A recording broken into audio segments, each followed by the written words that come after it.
I'm super excited to bring you our guest today.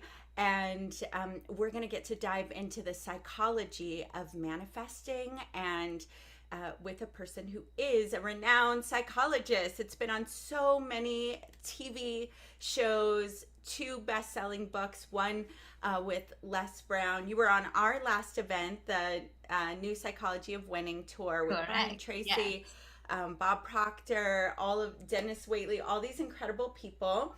Yeah. And you have a powerful reputation of being able to help people in just one session create monumental leaps and changes versus the typical, you're in therapy for 20 years, though you sometimes, take more time with people. But I love that so, so much. Let me see if there's anything on here.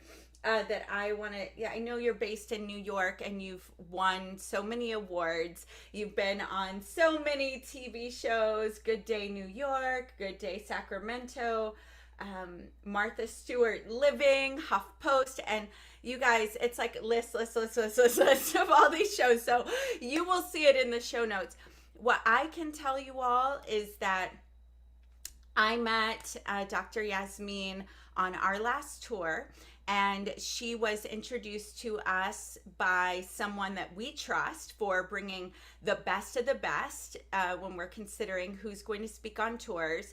I got to experience that beautiful smile that you're all experiencing now. And then we even went further into a mastermind with Dennis Waitley. And so we've spent weeks together, just getting to know each other and sharing space as we are contemplating what's next and what's new. So, welcome and thank you so much for being with us today. Thank you so much for having me, Adora. That's my pleasure. I love everything that you do, and I love this theme of manifestation. So I'm happy to be of help. Awesome. So you were about to tell me sort of your journey because I know you said it was pretty straightforward. You always knew you wanted to be a psychologist. I'd love to know why and how you figured that out. And then I know you do a lot of deeply spiritual work too. So how did that transition happen? Say anything you want about those things first, and then we'll dive into manifesting. Sounds great. Sounds great. Well, I mean, anybody who wants to know those two journeys, they're documented in those two bestseller books that you talked about with one with Les Brown. So in the first book, Ignite the Possibilities, I talked about how a miscarriage actually led me to find traditional Chinese medicine, Mm. spiritual healing, and change the world of psychology, because now I teach psychologists how to integrate body, mind, spirit. And in a Mm. few sessions, people are healed because we have an integrative method. Thanks to a miscarriage, the world of psychology has changed. So I tell people, you're here to really transform your muddy waters into something beautiful. And if you do it, everybody benefits. So that was one journey that led me to the spiritual awakening and everything. And I'll talk more about it, but that's little gist. And the big one, becoming a psychologist. So I think life prepares you for what your journey is going to be like. So I was born in Lebanon during war times. And so, I experienced bomb, I experienced earthquake for the first 5 years of my life. Everywhere we went, there was something, you know, hostage crisis, bomb, earthquakes. And so my mom at age 5 had enough and moved to Paris, and we started a life where, so we immigrated. I started understanding what it was to be French. And as, a child of immigrants, my parents wanted safety for me. And I was good in math. So I went to a fantastic school, was one of top of my class, was set to go to business school. And in French at age 16, you decide what you're going to do. And and at age 16, I thought, oh my God, if I'm going to manage people's money, I'm going to die. This is the death of me. Like, this is the death of me. I was like, this is so not fulfilling, so not me. And I remember vividly during a math exam thinking, what am I going to do with my life? And the question that saved me is, what do I like? And as you notice, I have a certain melodious tone of voice, and people at school were already drawn to me for soothing, for calming, for tips, for advice. And I loved helping people. And so I thought that's what I'm going to do. And I was already helping my mom go through all the cycles that she went through, going through the war, immigrating, all of that. So it was a natural path. And as natural path, you have obstacles along the way too.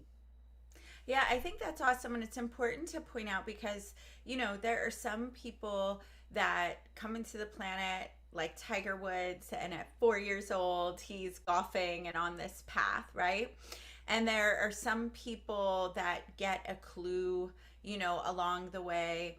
And there are a lot of people that I think are doing things that they're just really good at. And so they were rewarded for being good at those things, but they don't actually love it. And I love the example of your life. And yeah, it happened at 16, but this can happen at any age. I mean, during COVID, we saw so many people make major career shifts from things that they were just really good at and well paid for, some out of necessity, and lots out of just, you know what, life is short. I'm only going to do things that I absolutely feel aligned with. And so, that's a powerful question to ask yourself. First is, am I doing just what I'm good at? And so the world has compensated me for it. If you don't know what to do and you don't have another pathway, I think this is great. It's a great clue. What does the world say you're good at, and what are they throwing money or pushing money your way? Because we all have something that people want to pay us for if you pay attention. But then that's just level one. Then the real powerful question next is, what do I like? So, yeah, I mean, and this is powerful, wherever you are, to start going, okay, but what do I really want to do with my life? And that's a key to manifesting anything. You have to be willing to look at, but who am I and what do I want? So, that's so cool that you had that opportunity at 16. So you're like, money will be my death if I'm managing people's money because I don't like it. And you were already being this soothsayer to the people in school. You were helping your mom. I think it's another core component that you were very aware of their need to create safety for you, because anyone that's had children in hard situations, whether it's a school that's known for fights or a toxic relationship or something as dramatic as living in a country where war is going on, knows that feeling of wanting to get yourself and your children especially to a safe place. So I'm so glad they did. And so from 16, then your trajectory started to be directed because the schooling then lined up with what you chose, right? Well, what I have to say about it is, you have to imagine I'm ready to go to the best business school in Paris. And I come home and I tell my mom, I decided I'm going to be a psychologist. And so my mom knew me. And so my mom was like, it's made for you. You go for it. Oh, what a great mom. Yeah. Now I told my dad, and my dad was like, have you lost your mind? Like, you are going to go take care of people who are not well in a profession that doesn't make money. In Paris, psychologists do not make money. It's not reimbursed by insurance. It's very hard to make money, very hard to be successful. And what is going to happen with your own mental health? You're going to listen to problems all day long. So not only now, you're not going to be financially safe, you're not going to be mentally safe. What are you thinking? And so that was the reaction, which made total sense. But I already very early on believed that the message that come your way are for you if you can really listen. And so, and I thought, he has a point, it makes sense. But I knew in my core that being a psychologist was what I wanted. So what I decided is I was going to figure out was I going to listen to people so that their negative doesn't go in. That was a priority for me. And how was I going to make it so that I'd be successful? So fast forward, my father was a very strict father, Middle Eastern strict father, wanted to be the best. And so I also used that. I became the best psychologist here. Then I applied for PhD. I became first psychologist here. Then I decided to move to the States, redid a PhD, gradually became at the top of the line. And so thanks to him, I think I owe him everything, because now I love what I do, because I just help people. I focus on the good, I focus on the positive. And so there was such a good message. So if you know how to listen, everything is for you. So obstacles are not really obstacles, they're just little teaching lesson to show you what you need. So, yeah, so it's a little integration of your father's insistence that you be the best, that you're doing the best, that part with your mother's supportive I see you has you're so grateful for it, because now that's what gave you the persistence and the drive, integrating both of those. So fully trusting yourself and your gifts, but then driving to be the best, then to getting your PhD again. And now you're in this space where you get to help people. So there are a few things I would love for you to talk about with manifesting, because I love for these interviews for people to definitely want to go further, but I also love for them to be, if they never see you again, that they got something that really helped them. And I know they've certainly already got some inspiration. Sometimes we get insight when we hear other people's journeys that really remind us of our own, or remind us of where we are in life right now and what to do about that. But a lot of my audience and the women that are drawn to me are spiritually driven entrepreneurs. They often have a high level of desire to contribute and to hold space and to make a difference.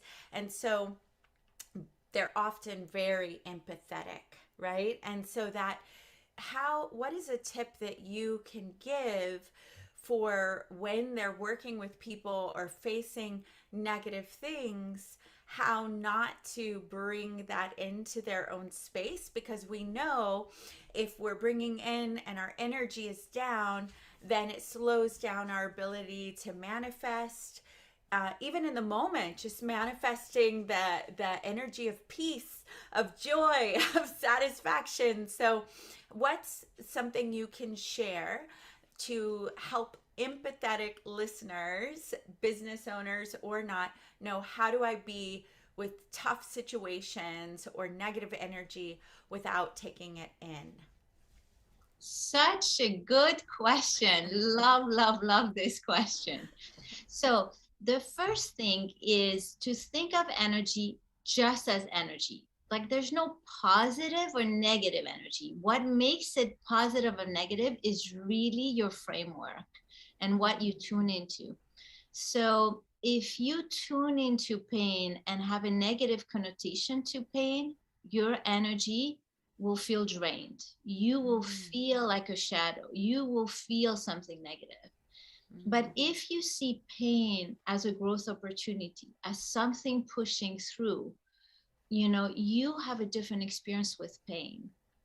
So the really key for empathic people is to understand that everything has two sides. And the most prominent side is that everything is energy, and energy always is for growth.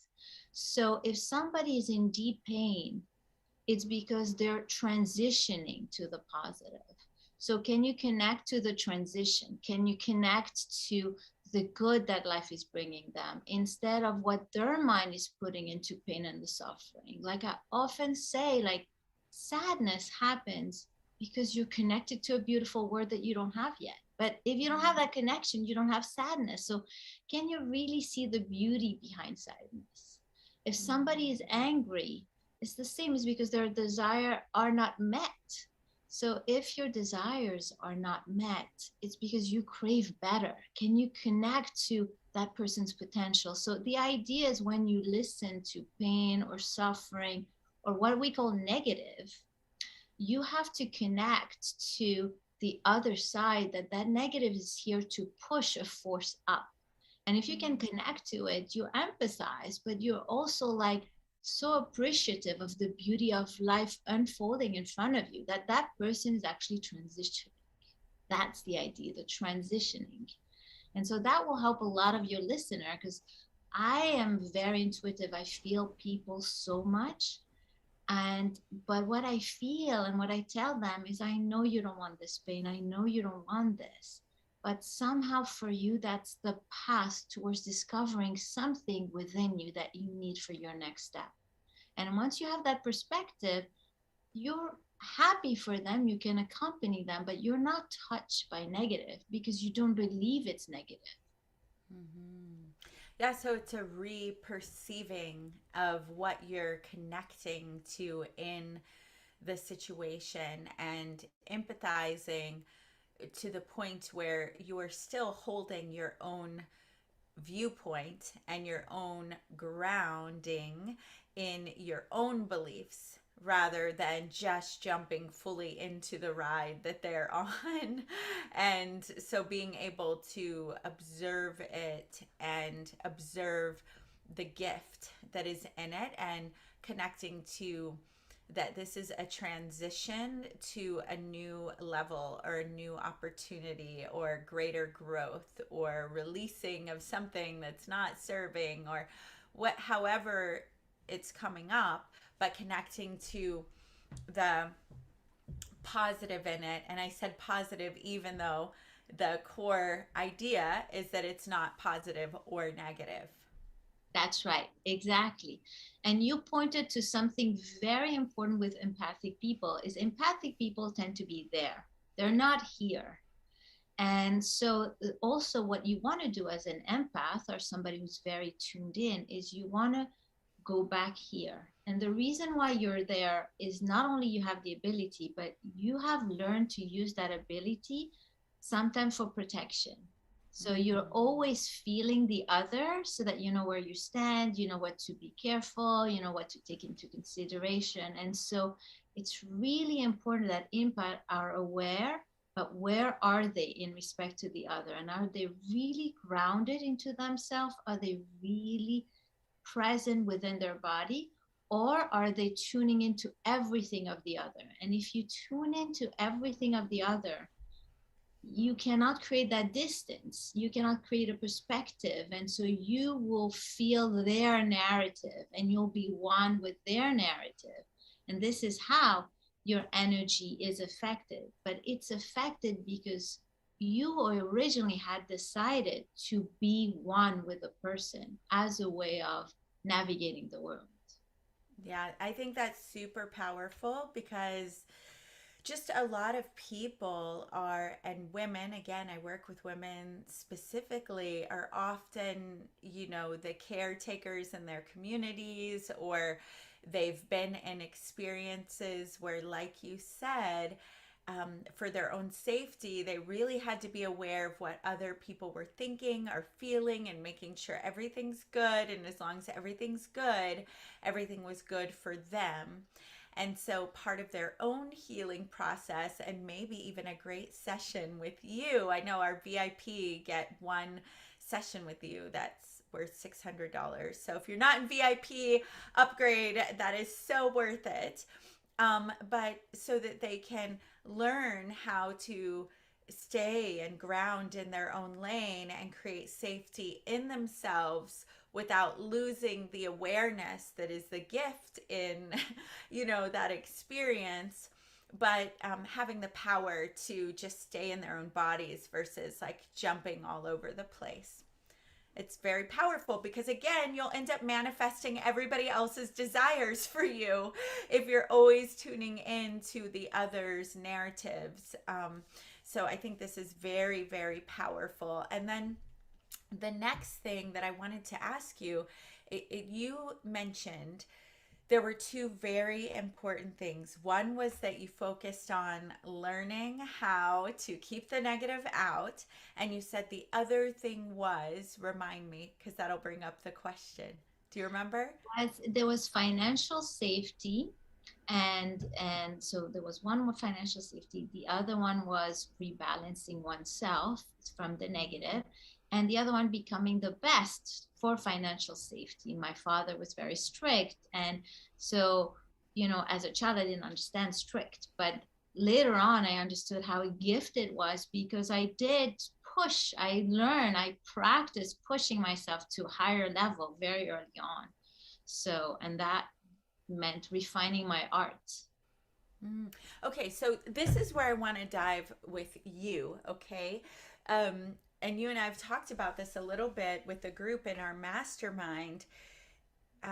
Is that a lot of times in manifesting and in the law of attraction, the overall message, and it could even sound like that's what you've said so far, though I know you, so that's why we're going to dig. It could sound like the overall message is just paint it all positive. And if you change your mind and make it all positive, everything will shift.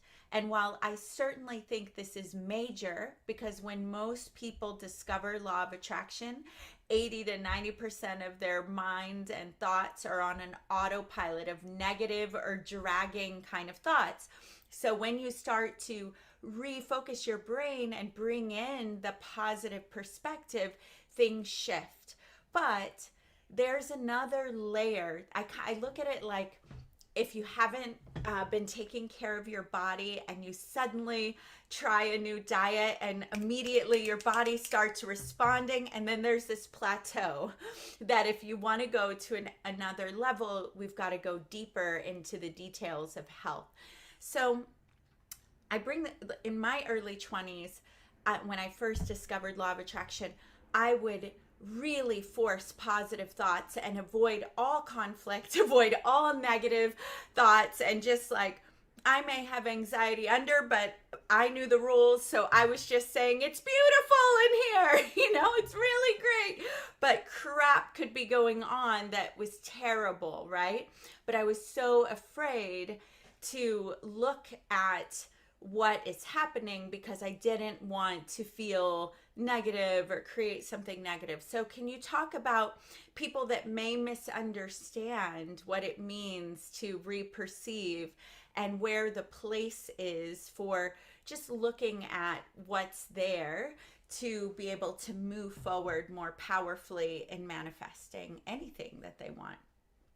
Adora, that's such an amazing question, because that is an issue I see all the time, and an issue with positivity is that it gets you off. People were so negative that they swing to positive, but now they're too off balance. So the idea is you want to accept life as is, and understanding that everything that's coming to you is meant to help you build something internally. Now, that doesn't mean it's positive. That means if you have anxiety, you want to understand, you want to sit in it, you want to decode it, and you want to move through it. Now, it will suck, but just the reality that needs to happen. Life is going to bring you things that helps refine you, that elevates you. So the things that it brings you sometimes can be a slap in the face, and sometimes, like, it's not always positive. But if you have a belief and trust, the idea is you want to believe and trust that you are protected, that you're taken care of in the negative, because the negative is just our mind that says it's negative, or it's our mind that says positive. It's neither positive or negative. The key is we're always seeking balance. And when you're balanced, really like a pendulum in the middle, you are tuned into the energy of the universe, and you become one with the unity of the universe. And when you become one, you can manifest everything. So we already manifest, like we manifest tears, we manifest thoughts, like all those, even anxiety is our own body manifestation. So we have the ability to manifest. And the way we do it, because we don't think about it actually, it's just we're so one, it's just such a natural process. So the difficulty with manifestation is people are trying to use their mind to manifest instead of just being. And in that being, rebalancing your being, when you're such a balanced being, it just manifestations just happen naturally. You don't need the mind. But to balance yourself, you need the mind. That is Yeah, the difference. I know. It's so funny. Well, and I just want, so those of you that are watching, I want to give a few core points to really encourage you to look further into Dr. Yasmine's work, into her books. If you're in VIP, book that session right away. She's in Paris right now, but I would book the session. So if you're on the manifesting journey, you've probably heard of Gabby Bernstein, and she is a wonderful author that's written many books, and she has a newer book out right now.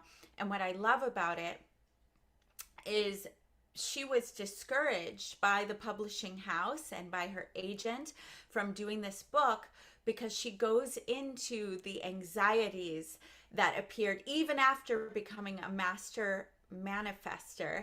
She, started realizing traumas that were hidden in her body and her subconscious from her early childhood. And if you read a lot of her other books, it's like will cause miracles, angels, and it has a lot of the vibe that a lot of manifesting books have, because these things work and they are awesome for getting us started, getting on the path. If you never did anything else, you would still create manifesting things you actually want to manifest instead of just, the things that you are happening upon that aren't as enjoyable.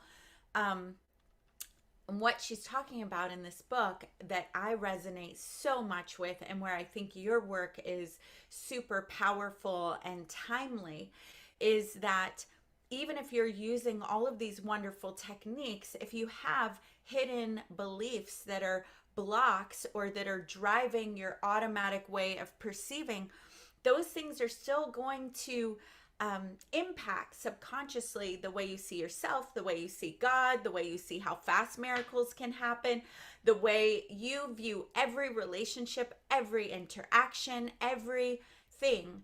And so you can paint all of the technique on the outside, but really going in and doing the deeper work to go, okay, what are some beliefs that are driving my ship right now? And they're great, but I could have a different belief to take me to that next level, right? And so that's where psychology and EFT tapping or quantum healing or timeline therapies, like all these different therapies that are available, are so powerful. And being that you're a twice educated psychologist with who knows how many other modalities you have studied, I think it's such a gift and so generous of you to share your work with the world, because not everybody has that level of education and perspective and connection to all the what's of how the mind works and how to help clients get progress with the mind, as well as the spiritual, more, esoteric, call it. It's not really, but that's what, it's been branded as. So to be able to really beautifully bring all of the elements together is very, very powerful. So I definitely want to encourage you all to follow Dr. Yasmine and to get her books and book a session with her. So Dr. Yasmine, when you think of the what it takes to make major shifts, and to women that are watching this now, and a few men always sneak in, and I love you guys, you're so awesome, but to the people that are watching the replays here, what is one thing that you've noticed going on right now that when you see it, you're like, if they just would do this, or that you could share to make a difference today? Yes, yes. So one important things that I see when it comes specifically to manifestation is people project themselves somewhere they're not. And so what happens is that they don't start with where they're at and dissect what is happening, that this is my reality. They go to this is the reality I want to project. This is what I want. And so they use vision board. They use so many things to create another reality. But the problem is the reality you have is serving a purpose and needs to be disentangled. And you need to do some inner work. You need to decode backwards. So, for example, if I am in a situation in my business where I'm not getting good employees, let's say, I'm using that because your women are, have businesses, then you want to think of, do you trust that you are supported? Do you trust that it doesn't need to be all you? Do you trust that? Because your reality is showing something else. And until you decode back and you do that work, you're not going to be able to manifest a good employee. And take it with a car, take it with money, taking with a house, taking with a husband. It's the same idea. We all have things, but our reality currently is like a roadmap of what's inside of us. So you first want to start with, what reality do I have? And you analyze your personal life, your professional life, any life you want, internal emotional life, and you see what could be the beliefs behind it, what could be creating that, and then what is needed to make major shift. Once you realize where you're at, it's much easier. But most people don't take that. Most people, as you said, are like, I don't want to have anxiety, I'm going to think positive. I don't want to, I'm manifesting by an employee, I'm just going to think everybody's great. Or it doesn't work that way. It doesn't work that way. It's much harder road. Like, you can do it, but it requires much more effort than if you just realize, oh, this is the reality I'm creating. I'm creating it because that thought or that belief serves something. Let me shift it. And in order to shift it, I need to create maybe trust with others. And how can I do that? And am I willing to risk being hurt to gain the idea that I can have trust? Those are the questions that people want to ask. And when they ask those questions, then the work is done, then manifestation happen in a second. Yeah, it's so powerful. I like to we say something in a similar way. I like to ask the question, looking in my life wherever it is and the women I've worked with, is like, what is the life that I have and what character created that life? Like, who am I being? What do I believe? What am I wearing? What are my habits? And then going, okay, and what is the life that I want and what character creates that, and then backwards engineering. So what are the beliefs that are getting hung up and not able to make a leap? It's so powerful and really profound. So it's one thing to know that, but then I again want to encourage you all. You can do so much in books and meditations and audio programs because we all have the resources inside. But when you get with someone who is not emotionally connected, entangled in your own story, they can often hold space for you in a way that you're not able to do for yourself. And I love to give this analogy too, because ladies, I know lots of you are healers, light workers, you do this work for other people. Some of you are psychologists. And if you're a psychologist, you already know that it's all right to have help. But I love to use the analogy that even the best heart surgeon in the world shouldn't do their own heart surgery. Right? So you having support and allowing yourself to dig into these things with someone that confidentiality will be held in the highest regard. What better person than a trained psychologist for that? So I want to encourage you all again. And Dr. Yasmine, thank you so much. I'd love for you to share what your gifts are, both to the attendees who have joined us free, as well as those who upgrade to VIP. And you will see all of that in the email that comes with this video. So my free gift is a PDF, a little booklet about the essentials of manifestation, with the idea, what do you need, what are the pitfall, simple steps that you can take to help you manifest the life you want in a way that's guaranteed. Because, most people have reached a cap, as you say, with manifestation, and there will always be a cap because you can only manifest as far as you've gone internally within yourself. So I have a little free gift for the people who have not subscribed to VIP. And for those who have, you are gifted a free session with me that is usually worth changing. Most people come, give me one or two words about what's happening, and I can help you make sense of what's happening, shift, and people leave usually the meeting with me with lots of hope, clarity, practical steps, and you feel empowered because you are seen. I call it my UCU method. I untangle, connect, and uncover what's happening in your body, mind, and life so that you end up seeing yourself and Yeah. being able to do That's those steps. amazing, and I want to thank you so much for giving that. And again, just to come back to, ladies, if you've read my book, Majestic Money, the 30-day femme manifesting game, you know that the majority of the work is this untangling, and so you know that I believe so much in the power of this, that we will only manifest what we actually feel worthy of manifesting.